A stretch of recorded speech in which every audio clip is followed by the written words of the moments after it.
마태복음 19장 13절부터 22절 말씀 함께 나누겠습니다. 사실 엄밀하게 이야기하면 13절부터 15절 말씀을 따로 떼어서 말씀 나누고 해야 되는데 우리가 본문 말씀으로 읽기는 했지만 오늘 이 부분은 살펴보지 않고요. 그 뒤에 16절부터 22절까지 말씀을 보려고 합니다. 지금 예수님께서 설교하시는 설교 내용을 우리가 계속 살펴보고 있고요. 지금 나오는 이 설교 단락은 몇 개의 설교들이 하나씩 묶음을 이루고 있습니다. 지금 세 번째 묶음입니다. 그래서 지난주에 보았던 내용을 간단하게 말씀을 드리면 지난주에도 율법과 관련된 내용 그리고 복음과 관련된 내용을 주님이 말씀을 하셨어요. 율법과 관련된 내용을 말씀하시면서 세부적으로는 4가지 내용 항목을 가지고 말씀을 하셨습니다. 그러니까 지난주에 보면 율법에서 이혼 증서를 써서 주고 자기 아내를 버리는 것에 대해서 이제 질문을 하고 예수님이 쭉 말씀을 하셨죠. 그래서 첫 번째 내용은 무엇이었냐면 일단은 율법이 담고 있는 내용입니다. 그러니까 이혼 증서를 써서 아내에게 주면 그 다음에 그 여자를 버려도 된다. 이 율법이 기록하고 있는 내용이죠. 두 번째는 왜 이 내용이 제한성을 갖는가? 왜 이게 합당하지 않은가? 예수님이 이에 대해서 설명을 하셨습니다. 주님 말씀하실 때에는 이것은 하나님이 원래 만드셨던 본래 만드셨던 창조 질서에 부합하지 않는다 이렇게 설명하셨죠.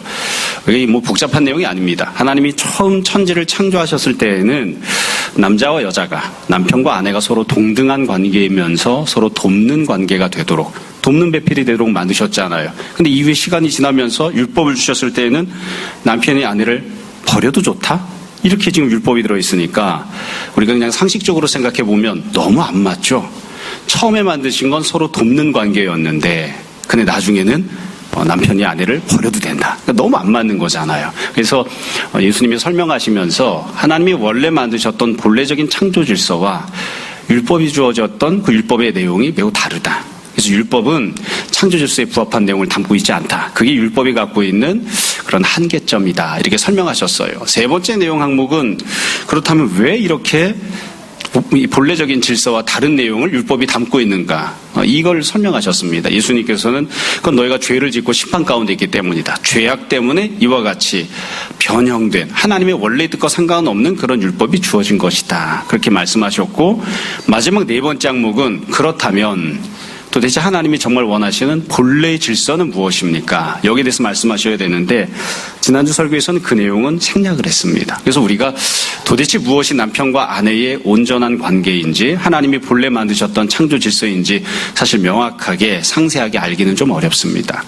오늘 우리가 읽은 내용도 마찬가지 내용을 담고 있어요. 우리가 흔히 알고 있는 부자 청년과 관련된 그런 내용입니다. 이 내용도 본문의 순서를 따라 지금 말씀드렸던 4가지 내용 항목의 순서를 따라 본문 내용을 쭉 살펴보고 함께 말씀을 나누려고 합니다. 먼저 그냥 크게 보자면 지난주에 나누었던 내용은 율법이 우리에게 보장해주고 있는 이걸 권리라고 해야 될까요? 그 권리를 행사하지 말라 이런 내용이었고요. 그리고 오늘 우리가 나누려고 하는 내용은 율법이 너희에게 부과한 의무를 행하라 이와 같은 내용을 이제 말씀하시는 거예요. 그러니까 지난주는 권리에 대해서 이번 주에는 의무에 대해서 말씀하시는 겁니다. 먼저 16절부터 19절까지 처음에 예수님과 이 부자 청년 사이에 질문과 대답이 나옵니다.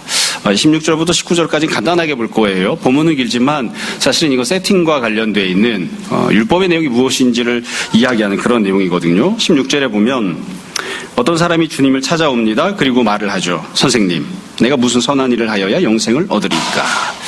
여기 보면 어떤 사람이라고 되어 있는데 뒤로 넘어가면 이 사람은 부자 청년이죠. 돈이 많은 그런 청년이었고 율법도 잘 지키는 사람이었습니다. 이 사람이 와서 예수님을 선생님이라고 부르죠.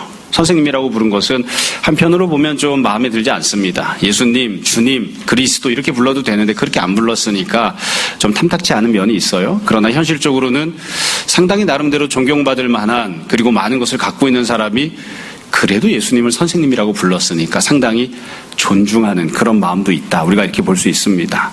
누가 이렇게 호칭했느냐에 따라서 우리가 좀 다르게 보는 거예요. 가령 오늘날에도 마찬가지죠.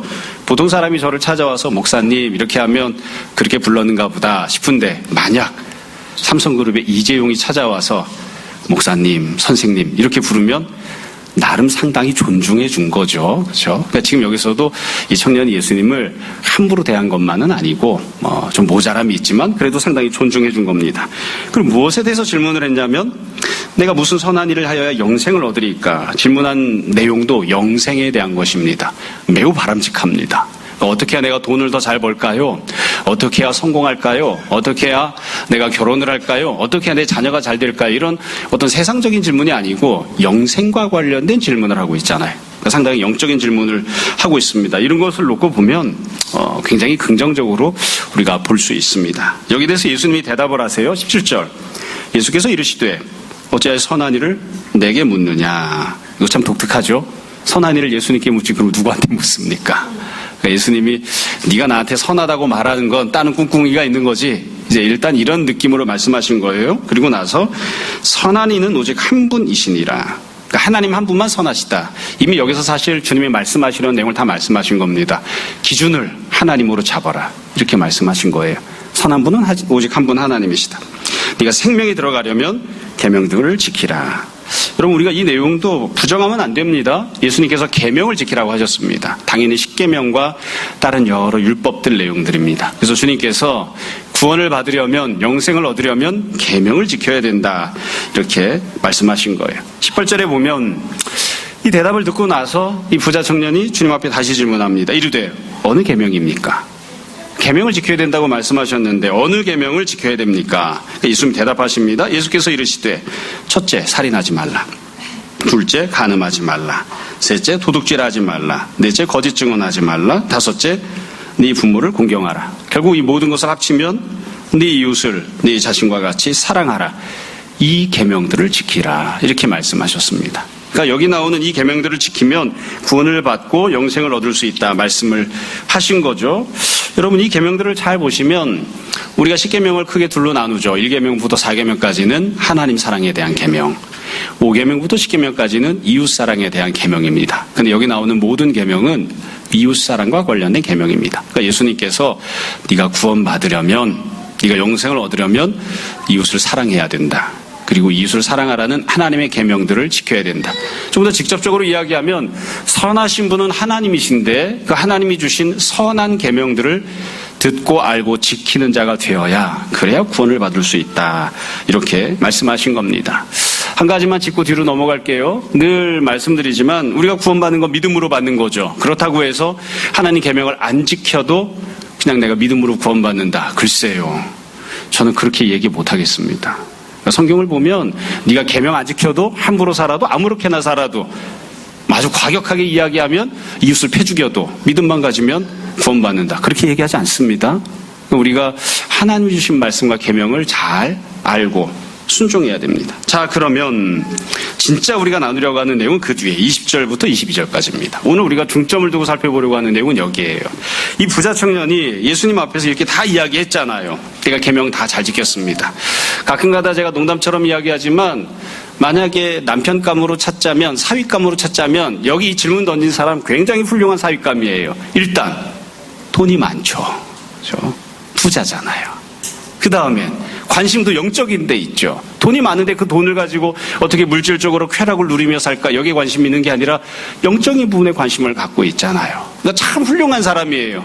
물론 여기다가 키도 크고 잘생기고 이러면 좋겠지만 그 부분은 누락되어 있습니다. 그렇죠? 모르겠습니다. 우리 교회엔 이런 청년들이 많이 있나 모르겠어요. 자, 이 청년이 그 다음에 이제 예수님께 던지는 질문 20절부터를 잘 봅시다. 20절에 보면 이 청년이 이렇게 질문해요. 그 청년이 이르되 이 모든 것을 내가 지켰습니다. 자, 저는 이렇게 대답하는 걸 보면 이 말을 할 때 상당히 싸가지 없는 느낌이 들 것 같은데 이런 생각이 듭니다. 내가 이거 다 지켰습니다. 아마 예수님이 말씀하시기가 무섭게 곧장 받아친 게 아닐까 싶어요. 이런 계명들을 지켜야 된다. 제가 다 지켰습니다. 이렇게 얘기했을 것 같아요. 이 계명들을 다 지켰습니다. 그리고 질문하죠. 아직 무엇이 부족합니까? 이 질문이 굉장히 중요한 질문이에요. 이 청년은 자기가 던지는 질문이 핵심을 찌르고 있다는 사실을 잘 몰랐을 거예요. 굉장히 중요한 질문한 겁니다. 다 지켰습니다. 그런데 뭔가 부족합니까? 아직 뭔가 부족합니까? 그렇게 질문을 던진 겁니다. 잘 몰라서 질문을 던졌을까요? 아니면 그냥 지나가는 의미로 지나가는 말처럼 질문 던졌을까요? 저는 그냥 지나가듯이 질문 던졌을 것 같아요. 나는 다 지켰으니까 구원받기 합당하고 영생 받을 수 있습니다. 이만하면 괜찮지 않습니까? 뭐 조금 부족한 게 있을까요? 이거 다 했는데도 뭐 모자란 게 있을까요? 이렇게 질문을 한 거예요. 그 뒤에 21절, 우리가 오늘 계속 생각해 봐야 될 예수님의 핵심적인 대답이 나옵니다. 21절, 예수님이 곧장 받아서 맞대응하십니다. 예수님이 이렇게 말씀하신 거예요. 여러분 잘 보십시오. 처음에 말씀하신 게 이겁니다. 네가 온전하고자 할진대. 네가 온전하고자 할진대. 여러분 이거를 우리가 의미를 살려서 다르게 번역하면 이렇게 이야기할 수 있어요. 네가 계명을 다 지켰구나. 훌륭하다. 그리고 예수님이 이렇게 대답하신 거예요. 1번, 너는 온전하지 않다. 이렇게 얘기하신 거예요. 네가 온전하고자 할진대. 너 온전하지 않아. 율법 다 지켰는데도 온전하지 않다. 왜 온전하지 않은 걸까요? 율법이 온전하지 않기 때문이에요. 이게 율법이 갖고 있는 한계를 주님이 설명하신 겁니다. 너 율법 다 잘 지켰다고? 다 지켰다고? 훌륭하네. 괜찮아. 좋은 일이지. 칭찬받아 마땅합니다. 그러나 율법을 다 지켰다고 해서 네가 온전한 것은 아니다. 왜냐하면 율법은 온전하지 않기 때문에. 율법은 선하신 하나님이 주신 선한 하나님의 계명 맞습니다. 그러나 율법 자체는, 계명 자체는 선하고 아름답고 온전하지만, 그러나 율법은 하나님의 뜻을 완전히 다 담고 있지는 않아요. 하나님의 뜻을 절반만 담고 있는 거예요. 그렇기 때문에 예수님이 네가 그 계명을 다 지켰다 하더라도 계명 자체가 하나님 뜻을 다 담고 있는 것이 아니기 때문에 너는 부족함이 있다.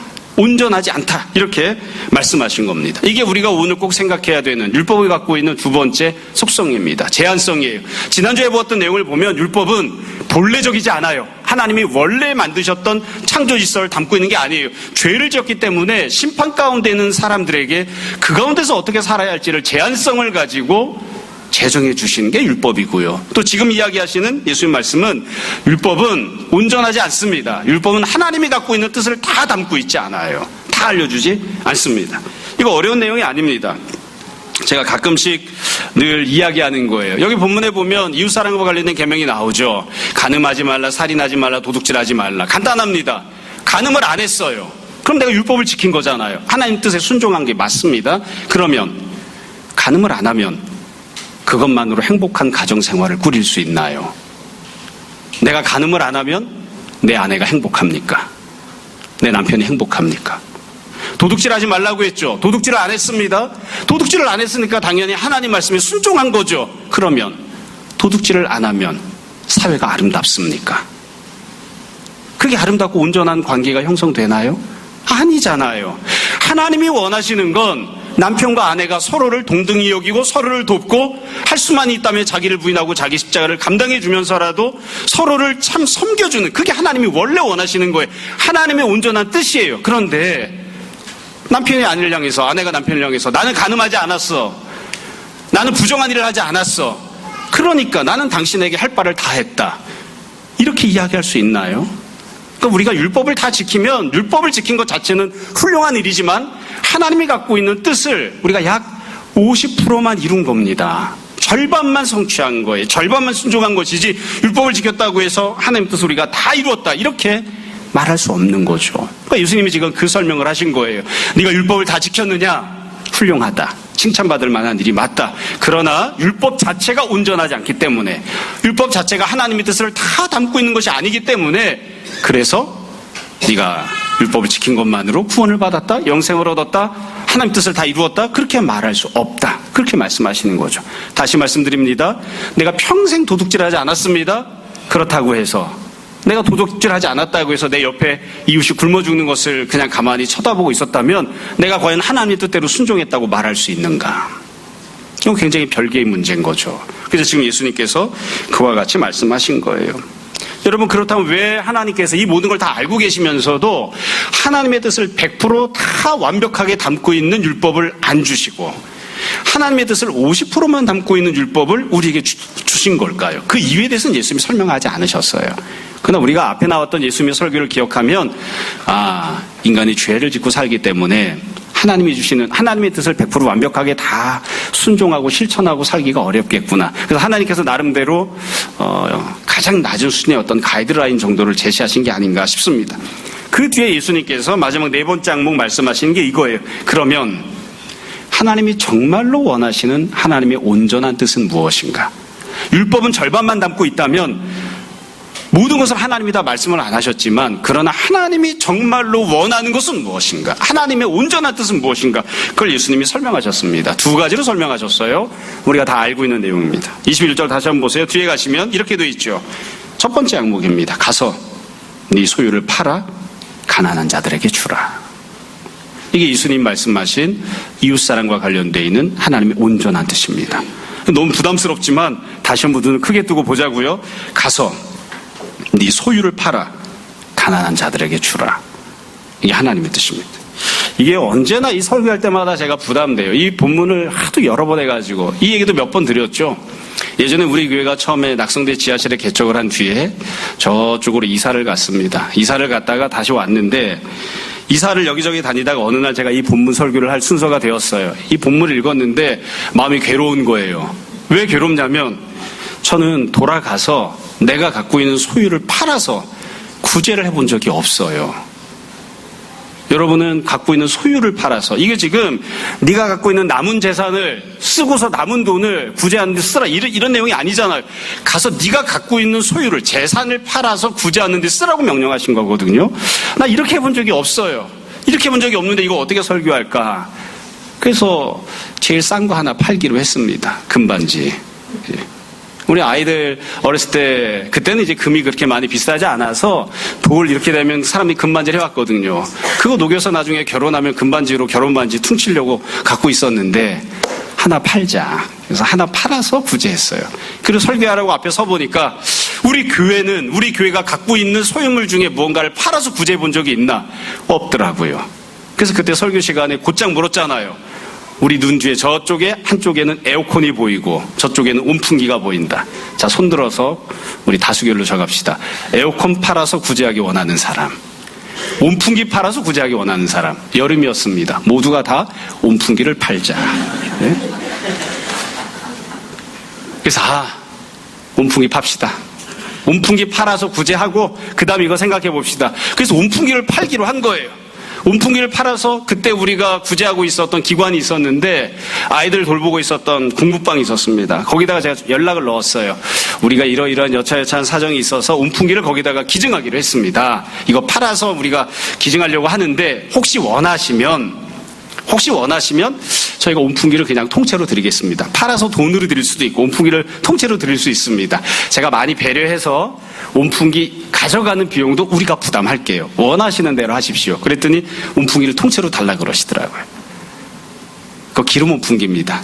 기름 이렇게 갖다 사다 넣어야 되거든요. 그것 때문에 늘 죽도록 고생했었는데, 그래서 그걸 갖다가 띄워가지고 온풍기를 그 공부방에다가 기증을 했어요. 그리고 나서 그나마 조금 양심의 가책을 덜 받으며 이 본문을 설교했다고요. 몇 번 말씀드렸죠? 온풍기를 띄워서 거기다 기증한 다음에 제가 시간이 얼마 지나고 나지 않아서 제가 얼마나 후회했는지 모릅니다. 왜 후회했는지 아세요? 우리 온풍기 새로 샀어요. 온풍기가 있어야 되잖아요. 우리 온풍기 샀어요. 그때 제가 깨달은 거예요. 중고 띄어서 갖다 주고 우리는 새 걸 샀잖아요. 처음부터 그냥 새 거 사서 거기다 주면 될걸. 나는 기름 사다가 계속 거기다 온풍기다 집어넣느라 힘들었는데 기름 없이 사용할 수 있는 온풍기를 처음부터 사서 주면 될걸. 내가 왜 그렇게 멍청하게 했을까? 하나님 말씀에 순종할 때에도 내가 순수한 마음으로만 하면 되는 게 아니라 좀 지혜롭게 했었어야 되는데, 왜 내가 쓰던 중고를 거기다 주고 나는 새 거를 샀을까? 왜 기름을 사다가 부어야 되는 온풍기를 그냥 그 사람한테도 줬을까? 내가 고생하던 거 그 사람도 고생하라고 시킨 거잖아요.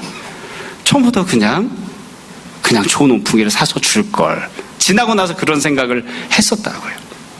여러분, 여기서 지금 이 예수님 말씀하신 거 되게 부담스럽습니다. 여러분도 한번 생각해 보세요. 어떻게 이거를 우리가 순종할 것인가? 어떻게 순종할 것인가? 집에 가시면 뭘 팔아야 될지 한번 이렇게 쳐다보십시오. 팔 게 뭐가 있을까? 예수님 말씀하신 내용은 어렵지 않습니다. 돌아가서 너의 소유를 팔아라. 그리고 그것을 가난한 자들에게 주라. 이게 예수님께서 말씀하신 거예요. 네가 갖고 있는 소유, 네가 누릴 수 있는 권리, 그것을 적극적으로 포기하는 사람이 되라. 이렇게 말씀하신 거죠. 그리고 나서는 여기에 대해서 약속을 주셨죠. 그러면 하늘에서 보화가 내게 있으리라. 저는 이런 구절 읽을 때마다 늘 마음이 아픕니다. 이 땅에서 복을 주신다고 하면 얼마나 좋습니까? 이 땅에 속한 소유물을 팔았잖아요. 그럼 이 땅에서 100배, 1000배로 갚아주신다고 하면 얼마나 좋겠어요. 근데 그게 아니고 이 땅에서는 안 갚아주실 수도 있어요. 그러나 천국에서는 반드시 너를 위한 보화가 예비되어 있을 것이다. 저는 개인적으로 그렇게 믿습니다. 천국에서도 주님이 상급을 주시지만 이 땅에서도 갚아주실 겁니다. 저는 그렇게 믿습니다. 다만 어떤 경우엔 이 땅에서 안 갚아주시는 경우도 있곤 합니다. 항상 내가 내 소유를 팔아 구제한다고 해서 항상 주님이 이 땅에서 물질로 채워주시는 건 아니에요. 그러나 반드시 천국에서는 보화가 있을 거예요. 이게 지금 예수님이 말씀하신 첫 번째 말씀입니다. 여러분, 이 본문 읽으면서 우리가 잘 생각했으면 좋겠습니다. 하나님께서 정말 원하시는 이웃사랑은 뭡니까? 도둑질 안 하는 게 아니에요. 도둑질을 안 하면 물론 계명을 지킨 거죠. 10계명이 들어있는. 그러나 도둑질을 안 하는 것만이 아니라 내가 갖고 있는 것을 팔아서 그 사람에게 주는 것, 가난한 사람을 위해 주는 것이 하나님의 온전한 뜻입니다. 여기서 우리가 한 가지를 더 중요하게 생각해야 됩니다. 그러면 참 이게 힘들고 어려운 것이지만 그러면 내가 갖고 있는 소유를 팔아서 구제하면 그것만으로 이웃사랑을 다 했다고 말할 수 있을까요? 지금 이것도 지금 순종하기 힘들어 죽겠는데 목사님이 또 다른 이야기를 또 하려고 합니다. 역사적으로 보면 성도들 중에 이 말씀을 부여잡고 부담을 갖다가 집에 돌아가서 전 재산을 팔아서 가난한 사람들에게 구제했던 사람들이 극소수로 있었습니다. 많이 있지는 않았어요. 극소수로 있었습니다. 그러면 우리가 가정해 보자고요. 그렇게 극소수밖에 없었던 힘든 일이지만 예수님 말씀을 문자 그대로 받아서 집에 돌아갔어요. 전 재산을 팔아서 가난한 사람에게 구제했습니다. 그러면 그것으로 내가 이웃사랑을 다 했다고 말할 수 있을까요? 글쎄요. 이게 우리가 갖는 또 다른 부담이죠.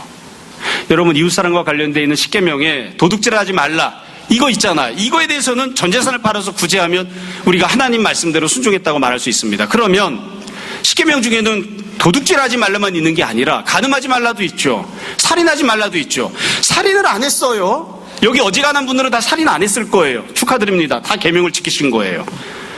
살인을 안 했다고 해서 우리가 하나님 뜻대로 순종하고 살았다 말할 수 있나요? 하나님의 정말 뜻이 살인하지 않는 겁니까?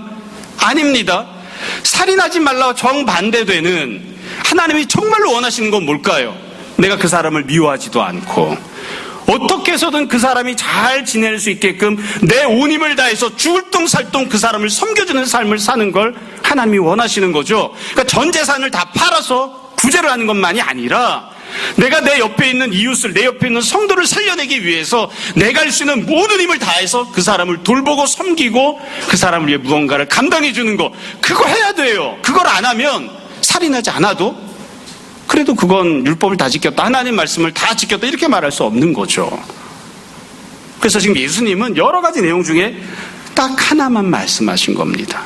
주님이 나에게 주신 시간을 내가 원하는 대로만 쓰는 것이 아니라 내 이웃을 위해, 내 옆에 있는 다른 성도를 위해 사용하지 않으면 내가 갖고 있는 건강을, 내가 갖고 있는 재능을, 내가 갖고 있는 물질을, 내가 갖고 있는 관심을, 내가 갖고 있는 무엇이건 그 모든 것들이 주님이 나에게 허락하신 것을 인정하고 하나님이 주셨던 계명대로만이 아니라 하나님의 온전한 뜻대로 사용하겠다고 하지 않는다면 우리가 과연 이웃을 사랑했다 말할 수 있느냐.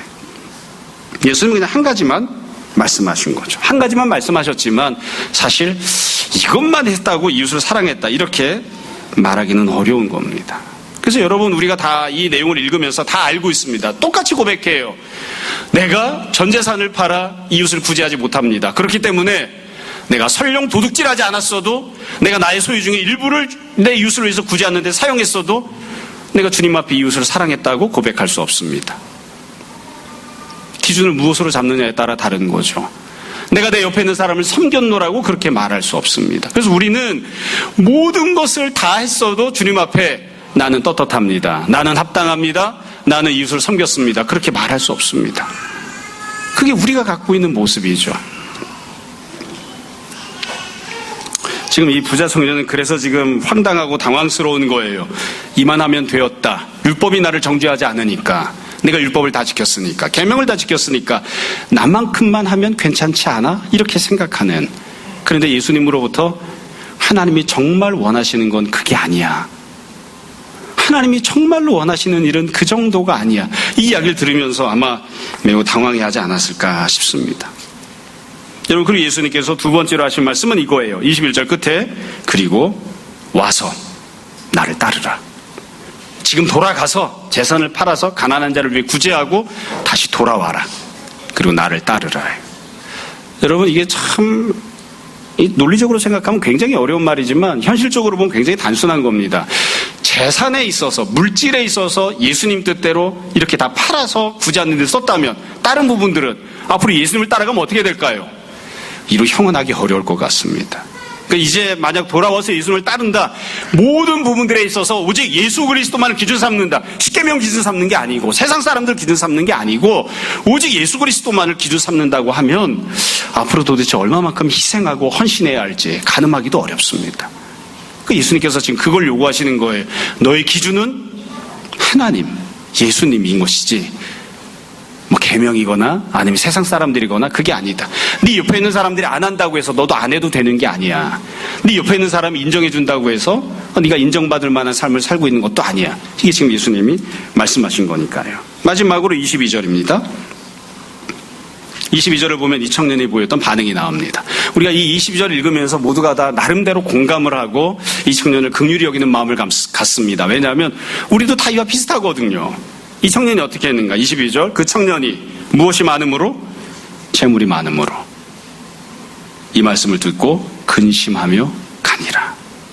재물이 많았기 때문에 근심을 하고 돌아갔습니다. 이 내용을 보면 제가 참 정말 안타까운 것 같아요. 이 청년이 나름대로 근심을 하고 고민하면서 갔지만 늘 말씀드리는 대로 근심을 하느냐, 고민을 하느냐, 번민을 하느냐 중요하지 않아요. 어떤 결론을 내렸느냐가 중요하죠. 예수님이 말씀하신 것 한 가지도 안 지키고 모든 부분에서 정반대로 합니다. 가버렸잖아요, 그냥. 너는 나를 따르라 했는데 어떻게 해요? 가버렸잖아요. 여러분, 재산을 팔아서 구제하라고 했으니까 이 청년이 하다못해 예수님, 저 재산 팔아서 구제하는 거는 좀 어렵습니다. 대신 요만큼만 팔아서 내가 어떻게든 구제하겠습니다. 제가 100%도 하긴 어렵지만 10%라도 20%라도 하겠습니다. 이렇게라도 해야 되는데 한 가지도 안 합니다. 한 가지도 안 해요. 이렇게 걱정하고 근심할 것 같았으면 뭐라도 하면 좋잖아요. 내가 비록 100% 완벽하게 하나님 뜻에 순종할 수 없다 하더라도 아까 계속 말씀드린 것처럼 전 재산을 팔아서 가난한 이웃을 위해 구제한다 하더라도 그게 하나님의 마음을 완전히 흡족하게 하지 못하거든요. 그러니까 내가 일정 부분만이라도 내가 하나님 뜻에 합당하게 뭔가를 하겠습니다. 이렇게라도 해야 되는데 아무것도 안 해요. 눈꼽만큼도 안 해요. 한 가지도 안 하고 그냥 돌아가 버린 거예요. 한 가지도 안 하고. 우리가 이제 교회에서 어떤 일을 하거나 성도들에게 뭔가 권면할 때 제가 이런 이야기 하거든요. 최소한의 성의를 보여라. 못하겠다 싶어도 학교에서 선생님들이 그런다고 하잖아요. 선생님을 속여먹기 위해서 거짓말을 하더라도 성의껏 거짓말을 좀 해라. 속을만 하게. 아무렇게나 막 하지 말고. 내가 전 재산을 팔아서 헌금하지 못하면 한 푼도 헌금하지 않아도 되는 건가요? 나라가 힘들고 어려울 때에 내가 가문을 다 팽개쳐버리고 가족들을 팽개쳐버리고 우리나라 일제시대에 있을 때에 일제강점기 때에 독립운동을 하지 않으면 아무것도 안 해도 되는 건가요? 뭐라도 해야 될 거 아니에요. 이 청년은 아무것도 안 합니다. 아무것도 안 해요. 그게 참 비참한 그런 모습인 거죠. 그래서 이 청년은 결국 어떻게 되었는가?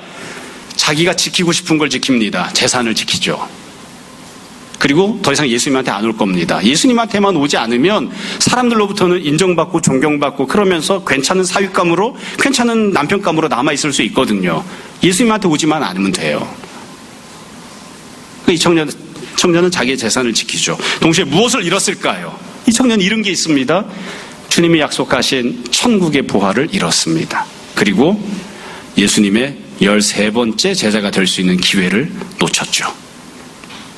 예수님께서 이렇게 누군가 개인을 향해 부르시고 나를 따라오라 말씀하신 적이 없습니다. 심지어 예수님이 12사도들 중에도 12명의 사도들 중에도 어떻게 부름받았는지 기록이 없는 경우들이 허다해요.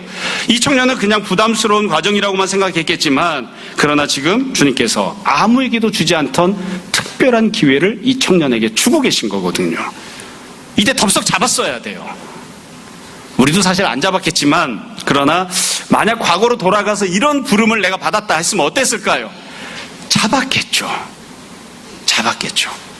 하다못해 제사는 좀 어렵습니다만 재산 내가 구제하는 건 못하고 예수님이라도 따라가겠습니다. 일단 재산은 남겨두고 따라는 갈게요. 따라와도 왔겠죠. 그럼 예수님께서 발로 걷어찼을까요? 난 너 같은 거 필요 없다. 걷어찼을까요? 걷어차면 예수님 발이 붙잡고 그냥 재산은 포기 못합니다. 그래도 따라는 가겠습니다. 붙잡고라도 가면 됩니다. 근데 그게 안 된 거예요. 아무것도 안 했습니다. 자, 오늘 말씀을 정리하겠습니다.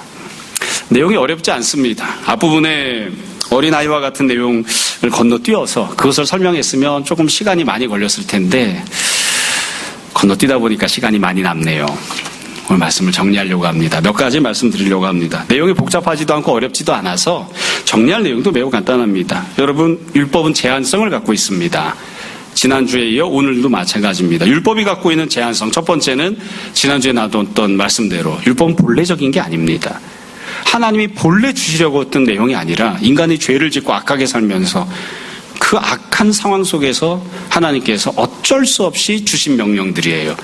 율법이 갖고 있는 두 번째 제한성이 있습니다. 율법은 하나님이 갖고 있는 계획, 하나님의 성품, 하나님의 뜻을 100% 완벽하게 다 담아놓고 있는 게 아닙니다. 50%만 담고 있어요. 그래서 율법을 지켜도 그건 본래 하나님이 원하셨던 것을 지키고 있는 게 아니에요. 율법을 다 지켜도 그건 하나님의 뜻을 100% 다 완벽하게 순종한 게 아닙니다. 그렇기 때문에 지난주에 이어서 똑같아요. 율법이 보장하고 있는 권리 포기해야 됩니다. 그건 하나님이 우리에게 원래 주신 권리가 아닙니다. 이혼 증서를 써서 아내에게 주고 쫓아내는 거, 그건 원래 주신 권리가 아니에요. 그런 권리는 애당초 존재하지 않았어요. 율법이 우리에게 보장하고 있는 권리를 포기할 수 있어야 됩니다. 또한 오늘 내용처럼 율법이 우리에게 명령한 것을 다 지키고 순종했다 하더라도 우리 하나님 앞에서 그럴듯한 인간 되는 게 아닙니다. 율법이 명령한 것을 다 지켰다 하더라도 그것만으로 내가 행해야 될 의무를 다 행했다고 이야기하면 안 됩니다. 우리가 이번 여름에 청년들이 수련회 때 레이기 말씀을 보았거든요. 거기 보면 이웃들과 더불어 살면서 경제생활을 어떻게 해야 하는지 내용이 나와요. 추수를 할 때에 밭에 있는 귀퉁이를 다 추수하지 말고 내버려 두라고 명령하셨어요. 얼마나 감사합니까? 농사를 안 지니까. 농사를 지으면 추수할 때마다 귀퉁이를 남겨놓아야 되는데 여기 농사 지으시는 분 없잖아요. 편안하게 듣죠. 만약 레위기에서 명령하면서 네가 월급을 받았을 때 귀퉁이를 잘라내라 이랬으면 다 부담됐을 거예요. 우리 그거 안 지키잖아요. 안식년 안 지키잖아요. 희년 안 지키잖아요. 너도 안 지키고 나도 안 지키고 부담 없이 아무것도 안 지키죠. 설령 안식년을 지키고 희년을 지키고 밭 귀퉁이를 남겨두는 것을 다 지켜도 그래도 우리는 하나님의 뜻을 온전히 다 행했다 이렇게 말할 수 없습니다. 우리가 잘 기억해야 됩니다. 세 번째로 모든 것을 다 잊어버려도 지금부터 하는 내용만 기억하시면 됩니다. 결국 예수님이 이 말씀을 하신 목적이 무엇인지를 잘 생각해야 됩니다. 여러분, 오늘 본문의 핵심 주제가 뭐죠? 이웃사랑입니다. 딴 데로 가면 안 됩니다. 이것 한 가지만 기억하시면 돼요. 예수님 말씀하시는 핵심 주제가 무엇입니까? 이웃을 사랑하라는 것입니다. 내 옆에 있는 성도를 섬기라는 겁니다. 현실적으로 제가 생각을 해봤어요. 어른부터 시작해서 고등학생, 중학생, 초등학생, 유치원생까지 몽땅 다 생각해봤어요. 조금 중학생들한테 미안하지만 중학교 2학년을 기준으로 생각해보자고요. 중학교 2학년 학생들의 특징이 뭡니까? 다 필요 없고 나한테 맞춰 이거죠. 다 필요 없어 나한테 맞춰 이거예요. 아이들이 원만한 교우관계를 갖기를 원해요. 그런다고 하면서 자기는 옆에 있는 사람에게 아무것도 해주고 싶어 하지 않아요. 내가 개떡이든 내가 개판이든 내가 나쁜 놈이건 네가 나를 있는 그대로 인정하고 나한테 다 맞춰. 네가 온전하게 나를 섬겨줘야지. 이게 기본 태도예요. 그러니까 이게 어려운 거죠. 이게 어려운 거예요. 이웃을 사랑하는 게 아니라 이 이웃 사랑하라고 하는 명령을 들으면서 어떤 생각을 하냐면 내가 이와 같은 사랑을 받을 권리를 주님으로부터 받았다 이렇게 생각하는 거예요. 옆에 있는 사람을 사랑하라고요. 옆에 있는 사람을.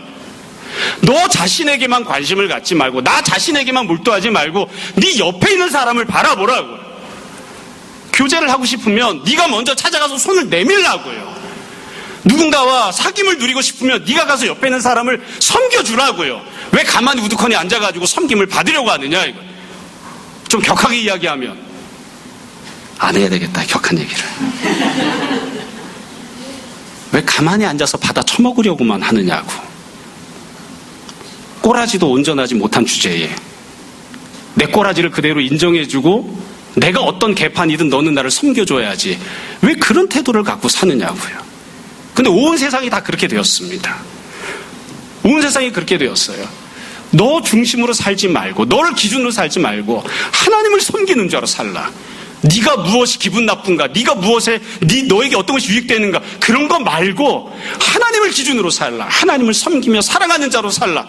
네가 뭐가 불편한지, 네가 뭐가 손해가 되는지 그런 거 말고 네 옆에 있는 사람을 섬기고 살라.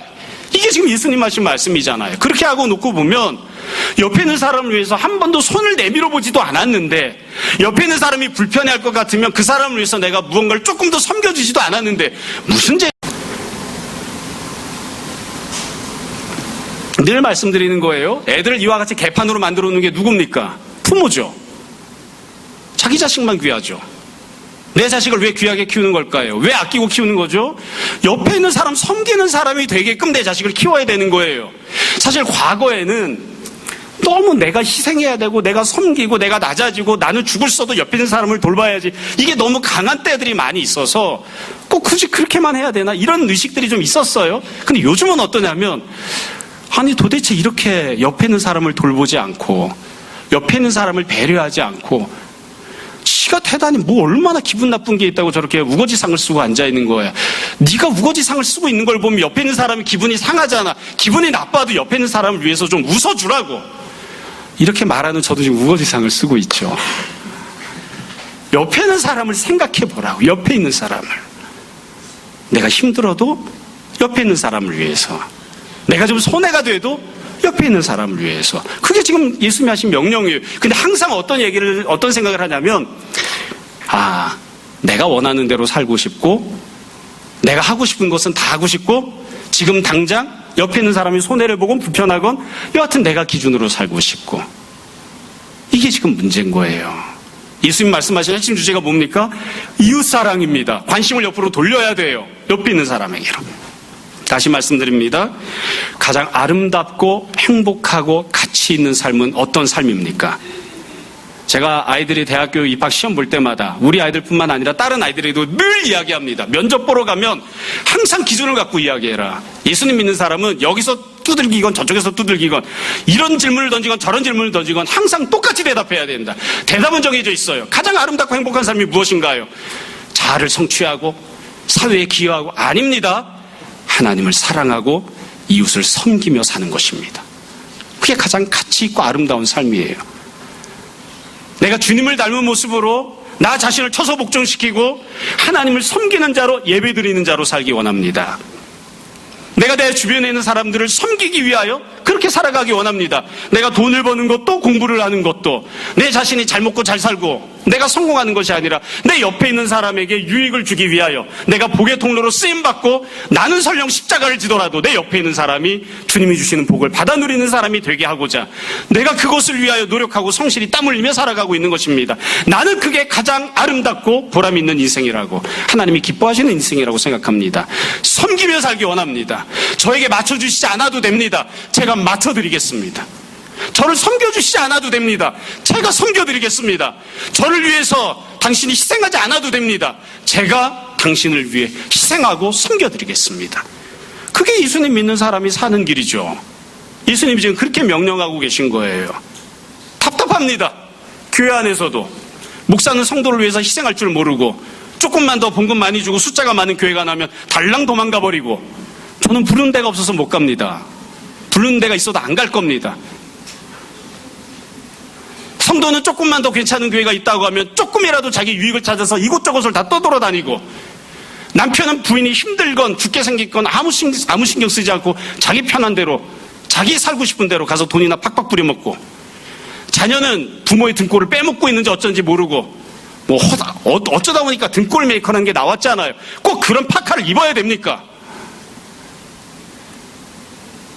부모가 죽건 말건 나는 내 인생길을 가고 싶어.